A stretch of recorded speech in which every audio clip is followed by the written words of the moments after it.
നമസ്കാരം സുഹൃത്തുക്കളെ, tips and ട്രിക്സിലേക്ക് ഏവർക്കും സ്വാഗതം. PSc +2 ആൻഡ് ഡിഗ്രി ലെവൽ പ്രിലിംസിന്റെ സിലബസ് ബേസ്ഡ് ക്ലാസ് ആണ്. ഞാൻ ഇന്ന് എടുക്കാൻ പോകുന്നത് മലയാളമാണ്. മലയാളത്തിൽ PSc റിപ്പീറ്റ് ആയിട്ട് ചോദിക്കുന്ന ഒരു ടോപ്പിക്കാണ് ചിഹ്നങ്ങൾ. ചിഹ്നങ്ങൾ മലയാളം പേരിൽ ചോദിക്കുമ്പോൾ പലർക്കും കൺഫ്യൂഷനാണ്. ഇപ്പോൾ ക്വസ്റ്റ്യൻ മാർക്ക് നമുക്ക് ക്വസ്റ്റ്യൻ മാർക്ക് ആണെന്ന് അറിയാം, പക്ഷെ അതിന്റെ മലയാളം പേര് എന്താണെന്ന് പലർക്കും അറിയുന്നുണ്ടാവില്ല. അപ്പോൾ അങ്ങനത്തെ ഒരു 21 ചിഹ്നങ്ങളാണ് ഞാൻ പറഞ്ഞു തരാൻ പോകുന്നത്. അപ്പോൾ നിങ്ങൾക്ക് എല്ലാവർക്കും അറിയാം, പരീക്ഷയും അടുത്തു. ഈ വരുന്ന 10-ാം തീയതിയാണ് ആദ്യത്തെ ഫേസ് +2 എക്സാം. അപ്പോൾ നിങ്ങൾക്ക് ഇനി വേണ്ടത് റിവിഷനാണ്. റിവിഷൻ ചെയ്യാൻ പറ്റിയ ഒരു ആപ്പ് ഞാൻ നിങ്ങൾക്ക് പറഞ്ഞു തരാം. PSc ചലഞ്ചർ എന്നാണ് ആപ്പിന്റെ പേര്. ഈ ആപ്പിന്റെ പ്രത്യേകത എന്ന് പറയുമ്പോഴത്തേക്കും നമ്മുടെ സിലബസിലുള്ള ടോപ്പിക് വൈസ് ആയിട്ടുള്ള ക്വസ്റ്റ്യൻസിനകത്ത് കൊടുത്തിട്ടുണ്ട്. എല്ലാം എടുത്താലും ഓരോ ടോപ്പിക് ആയിട്ട് ഇവർ കൊടുത്തിട്ടുണ്ട്. 1000-ഓളം ചോദ്യങ്ങൾ നിങ്ങൾക്ക് ഫ്രീ ആയിട്ട് തന്നെ അറ്റൻഡ് ചെയ്യാൻ പറ്റുന്നതാണ്. കൂടാതെ നിങ്ങളുടെ ഫ്രണ്ട്സുമായിട്ട് കോമ്പീറ്റ് ചെയ്യാൻ പറ്റും, ചലഞ്ച് വെക്കാൻ പറ്റും. ഈ ചലഞ്ചിൽ ആരാണ് ജയിക്കുന്നത് എന്ന് മത്സരബുദ്ധിയോടുകൂടി നിങ്ങൾക്ക് ചെയ്യാവുന്നതാണ്. ഏറ്റവും വലിയ പ്രത്യേകത എന്ത് തന്നെയാണ്, ടോപ്പിക് വൈസ് ആയിട്ട് അതിനകത്ത് കൊടുത്തിട്ടുണ്ട്. ഇനി വരുന്ന ഡിഗ്രി ലെവൽ എക്സാമിന് വീണ്ടും അടുത്ത കോഴ്സും സ്റ്റാർട്ട് ചെയ്യുന്നുണ്ട്. ഇതെല്ലാം ക്വിസിന്റെ രൂപത്തിലാണ് കൊടുത്തിരിക്കുന്നത്. റിവിഷൻ ചെയ്യാൻ പറ്റിയ ഒരു ആപ്പാണ്. ഈ ആപ്പ് ഡൗൺലോഡ് ചെയ്യാനുള്ള ലിങ്ക് താഴെ ഡിസ്ക്രിപ്ഷൻ ബോക്സിൽ കൊടുത്തിട്ടുണ്ട്. എല്ലാവരും ഒന്ന് പോയി ചെക്ക് ചെയ്യുക. ഞാൻ യൂസ് ചെയ്യുന്ന ആപ്പാണ്, നല്ല ആപ്പാണ്. ഓക്കെ, അപ്പൊ നമുക്ക് ക്ലാസ്സിലേക്ക് വരാം. ചിഹ്നങ്ങൾ. അപ്പൊ നമുക്ക് സ്റ്റാർട്ട് ചെയ്യാം. ഒന്നാമത്തെ ചിഹ്നം, ഈ ചിഹ്നം എന്താണ്? ഫുൾ സ്റ്റോപ്പ് ആണ്. ഫുൾ സ്റ്റോപ്പിന്റെ മലയാളം ബിന്ദു, അതായത് ഒരു കുത്ത്. അതിനെന്താ പറയുന്നത്? ബിന്ദു എന്നാണ് പറയുന്നത്. ഒരു സെന്റൻസിന്റെ അവസാനമല്ലേ നമ്മൾ ഫുൾ സ്റ്റോപ്പ് ഇടുന്നത്? അതുകൊണ്ട് തന്നെ പൂർണ്ണ വിരാമം, അതായത് ഒരു സെന്റൻസ് തീർന്നു എന്ന് കാണിക്കാൻ വേണ്ടിയാണ് നമ്മൾ ഫുൾ സ്റ്റോപ്പ് ഇടുന്നത്. അതുകൊണ്ട് പൂർണ്ണ വിരാമം എന്നും പറയും, ബിന്ദു എന്നും പറയും. എന്താണ്? Full stop. ഇനി രണ്ടാമത്തത്, 3 കുത്തിട്ടാൽ അത് ബിന്ദുമാലയാണ്. 3 കുത്തിട്ടാൽ എന്താണ്? ബിന്ദുമാല. നമ്മൾ എക്സെട്ര ഒക്കെ എഴുതിയിട്ട് 3 കുത്തിടാറുണ്ട്. അതിനെ എന്താ പറയുന്നത്? ബിന്ദുമാല എന്നാണ് പറയുന്നത്. അപ്പൊ ഒന്നാമത്തത് ബിന്ദു, രണ്ടാമത്തത് ബിന്ദുമാല. കോമ, കോമയെന്ന് നമ്മൾ ഇംഗ്ലീഷിൽ പറയും അങ്കുശം എന്നാണ് മലയാളം. എന്താണ്? അങ്കുശം. അങ്കുശത്തിനെ അല്പവിരാമം എന്നാണ് പറയുന്നത്. നമ്മൾ കോമ ഇടുന്ന എപ്പോഴും എന്താണ്? ഒന്ന് നിർത്താൻ വേണ്ടി, ജസ്റ്റ് ഒന്ന് സ്റ്റോപ്പ് ചെയ്യാൻ വേണ്ടി അല്ലേ? അതുകൊണ്ടാണ് അല്പവിരാമം എന്ന് പറയുന്നത്. പിന്നെ PSc തരാറുള്ളത് അങ്കുശം എന്നാണ്. അപ്പം കോമ എന്താണ്? അങ്കുശം. ഓർക്കുക. അടുത്തത് സെമി കോളൻ. സെമി കോളൻ എന്ന് പറയുമ്പോഴത്തേക്കും അർദ്ധവിരാമമാണ്. സെമി കോളൻ എന്താണ്? അർദ്ധവിരാമം അല്ലെങ്കിൽ രോധിനി എന്നാണ് പറയുന്നത്. ഇതാണ് PSc തരാനുള്ള വാക്ക്. സെമി കോളൻ എന്താണ്? രോധിനി അല്ലെങ്കിൽ അർദ്ധവിരാമം. അർദ്ധവിരാമം അല്ലെങ്കിൽ രോധിനി. അടുത്തത് ഭിത്തിക. ഇതെന്താണ്? കോളൻ. ഇതാണ് കഴിഞ്ഞ LDC 2017 തിരുവനന്തപുരം ജില്ല, മലപ്പുറം ജില്ല ഈ പരീക്ഷകൾക്ക് ചോദിച്ച ചോദ്യമാണ്. ഈ ചിഹ്നത്തിന്റെ പേരെന്താണ്? ഇത് ഭിത്തികയാണ്. ഭിത്തിക കോളൻ അപൂർണ വിരാമം എന്നാണ് പറയുന്നത്. ഭിത്തിക എന്ന് പഠിച്ചു വെച്ചാൽ മതി. അതാണ് PSc നൽകിയ ഉത്തരം. 2 കുത്ത് എന്താണ്? കോളൻ, ഭിത്തിക അല്ലെങ്കിൽ അപൂർണ വിരാമം. അടുത്തത് ക്വസ്റ്റ്യൻ മാർക്കും PSc റിപ്പീറ്റ് ആയിട്ട് ചോദിക്കാറുള്ളത് തന്നെയാണ്. ക്വസ്റ്റ്യൻ മാർക്കിന്റെ മലയാളം കാഗു. ചോദ്യചിഹ്നം, ചോദ്യചിഹ്നം നമുക്ക് സാധാരണ അറിയാന്നുള്ള പേരാണ്. കാഗു എന്നാണ് PSc നൽകാറുള്ള ഉത്തരം. കാഗു. ക്വസ്റ്റ്യൻ മാർക്ക് എന്താണ്? കാഗു.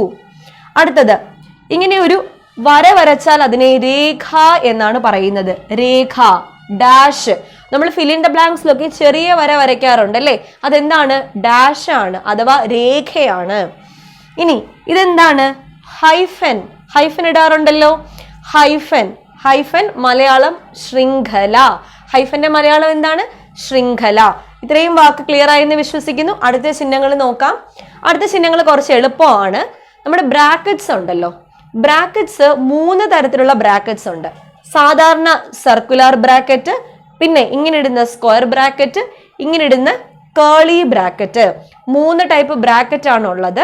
അതിൽ ആദ്യത്തെ ബ്രാക്കറ്റ് എന്ന് പറയുമ്പോഴത്തേക്കും സർക്കുലർ ബ്രാക്കറ്റ്. അതിന്റെ പേര് വലയം എന്നാണ്. സർക്കിൾ, സർക്കിൾ പോലെ വലയം, വലയമാണ് സർക്കുലർ ബ്രാക്കറ്റ്. ഇത് സ്ക്വയർ ബ്രാക്കറ്റിനെ മലയാളത്തിൽ പറയുന്നത് കോഷ്ടം എന്നാണ്. എന്താണ്? കോഷ്ടം. കോഷ്ടം എന്ന് വെച്ചാൽ സ്ക്വയർ ബ്രാക്കറ്റ് ആണ്. ഇനി ഈ കേളി ബ്രാക്കറ്റ്, കേളി ബ്രാക്കറ്റിന്റെ മലയാളം എന്താ?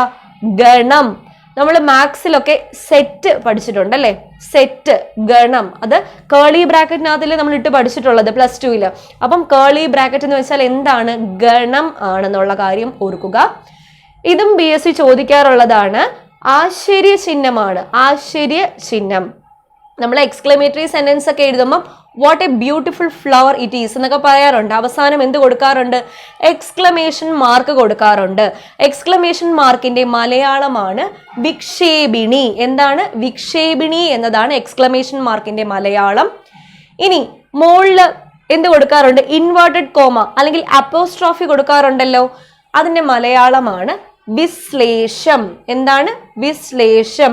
Four example children apostrophe S അല്ലെ, ആ അപ്പോസ്ട്രോഫിയാണ് എന്ത്? വിശ്ലേഷം. വിശ്ലേഷം. ഇങ്ങനത്തെ ചിഹ്നം നിങ്ങൾ കണ്ടിട്ടുണ്ടായിരിക്കുമല്ലോ. ഇതാണ് പ്രശ്ലേഷം. എന്താണ്? പ്രശ്ലേഷം. അപ്പൊ ഇത് വിശ്ലേഷം, ഇത് പ്രശ്ലേഷമാണെന്നുള്ള കാര്യം ഓർക്കുക. ആരോ, ആരോയുടെ മലയാളം? ശരചിഹ്നം. എന്താണ്? ശരചിഹ്നം എന്നതാണ് ആരോയുടെ മലയാളം. അടുത്തത് ഇതെന്താണ്? ഇനി നമ്മള് സ്ലാഷ് ഇടത്തില്ലേ, സ്ലാഷിന്റെ മലയാളമാണ് വികൽപ്പം. എന്താണ്? വികൽപ്പം. സ്ലാഷിന്റെ മലയാളമാണ് വികൽപ്പം. ഇനി ഡബിൾ ഇൻവേർട്ടഡ് കോമ, ആരെങ്കിലും പറഞ്ഞ കോട്സുകൾ, ഉദ്ധരണികൾ പറയാൻ വേണ്ടിയിട്ട് ഇപ്പൊ മഹാത്മാഗാന്ധി പറഞ്ഞ് പ്രവർത്തിക്കുക അല്ലെങ്കിൽ മരിക്കുക, അത് നമ്മൾ ഡബിൾ ഇൻവേർട്ടഡ് കോമയ്ക്കകത്തല്ലേ ഇടുന്നത്? അതിന്റെ പേരാണ് ഉദ്ധരണി. ഉദ്ധരണി. അടുത്തത് ഇങ്ങനെ സംസ്കൃതത്തില് ഇങ്ങനെ രണ്ട് സിമ്പിൾ കൊടുക്കാറുണ്ട്. ഇതിന്റെ പേരാണ് രേഖം. ഇത് ഭിത്തികയാണ്. ഈ റൗണ്ട് വലുതാക്കിയിട്ടാൽ അതെന്താണ്? രേഖമാണ്. രേഖം. അടുത്തത് ഇതെന്താണ്? അടിയിലെ നീളമുള്ള വര അണ്ടർലൈൻ അഥവാ അധോരേഖ. അണ്ടർലൈൻ അഥവാ അധോരേഖ. അടുത്തത് മുകളിൽ ഇങ്ങനെ ചന്ദ്രക്കല ഇടുന്നതിനെ പറയുന്നത് സാധാരണ ചന്ദ്രക്കലയല്ല, ഇതൊരു ചിഹ്നമായിട്ട് ഉപയോഗിക്കുമ്പോൾ അതിനെ മീത്തൽ എന്നാണ് പറയുന്നത്. എന്താണ് പറയുന്നത്? മീത്തൽ എന്നാണ് പറയുന്നത്. അടുത്തത് ഇത് പാടിനിയാണ്. പാടിനി എന്ന് പറയുമ്പം നമ്മൾ ഫോർ എക്സാമ്പിൾ ഇപ്പം ഒരു വാക്ക് എഴുതി മലയാളം. മലയാളം എന്ന് എഴുതിയിട്ട് നമ്മൾ ലാ എഴുതാൻ വിട്ടുപോയി എന്ന് വിചാരിക്കുക. അപ്പൊ നമ്മൾ മാ എഴുതിയിട്ട് ഇങ്ങനെ ഒരു ചിഹ്നം കൊടുത്തിട്ട് മുകളിൽ എഴുതുമല്ലോ, അതാണ് എന്ത്? പാടിനി. അപ്പൊ ഈ ചിഹ്നം എന്താണ്? പാടിനി എന്നാണ് പറയുന്നത്, ഓർക്കുക. ഇനി അവസാനത്തെ ചിഹ്നം എന്താണ്? ഗണം. കേളി ബ്രാക്കറ്റ് ആണ് ഗണം. അപ്പൊ ഇത്രയേ ഉള്ളൂ PSC റിപ്പീറ്റ് ആയിട്ട് ചോദിക്കുന്ന ചിഹ്നങ്ങൾ. 21 ചിഹ്നങ്ങളുണ്ട്. എല്ലാം പഠിച്ചു വെക്കുക, വളരെയധികം ഇമ്പോർട്ടൻ്റ് ആണ്.